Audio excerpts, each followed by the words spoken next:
Hello and welcome to my little bookish corner of the internet. My name is Harriet.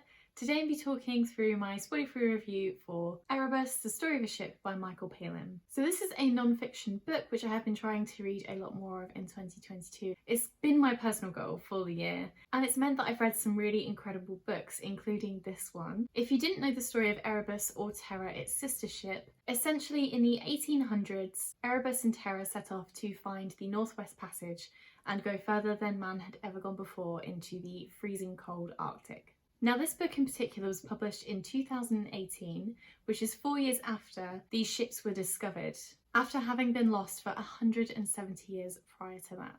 If you somehow aren't already captivated by this story, this book will be sure to get you mildly obsessed with figuring out what happened to the crew members on both of these ships. So this book is a true account of the discoveries, whether that is things that were on the ships, where these ships were found, the history of the people who were on board of the ships, and obviously what happened to them. They unfortunately did all meet a very gruesome end, which we are still to this day trying to figure out exactly what happened to them. But it is absolutely heartbreaking, as well as incredibly interesting and humbling to sit and think about the kind of conditions that these people would have had to go through, especially in the 1800s when technology was a little bit different to what it is now. I think that's the thing that I find the most fascinating, and the history of Erebus and Terra in itself. That's why I wanted to learn about it, because it is so sad, but it draws you in to find out the history of these people whose names were lost and whose bodies were lost for such a long time. Yeah, personally, that's why I was drawn to this. I wanted to learn about the crew, and I also wanted to learn about the conditions on a ship that was about in that time. For a book that has such a morbid and dark subject matter, this book is actually written in a very light-hearted tone.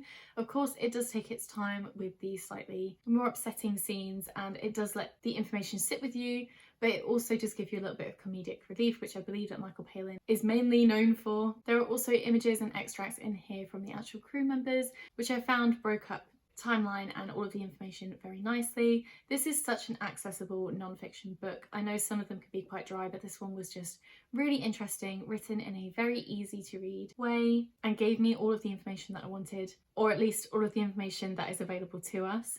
I still want to know more about these ships, but there's only so much that we know. Obviously, they've been lost for such a long time, and a lot of the elements were kept in a permafrost, but even then there's so much that we don't know. So yeah, not much more that I can say about the book without spoiling it for you, but I do really want you all to go and pick it up if you're even slightly interested in it. It's such a great book, such an interesting read, and I think it's really important that we learn about different parts of history. So if this part of history does interest you, I really do implore you to pick this book up. Yeah, that's my very short spoiler-free review for Erebus, The Story of a Ship. Please let me know down below if you've heard of this book, if you've heard of Erebus and Terra, even if it is from the BBC adaptation The Terror by Dan Simmons, which I also read. This is a fictionalised and more fantasy-driven story of Terra and Erebus, which is actually how I got into the subject. But I really loved the TV show and I really loved the book, so I am so glad that it got me into this slice of history that I knew nothing about before. Anyway, yeah, thank you so much for watching, and I will see you in my next video. Bye!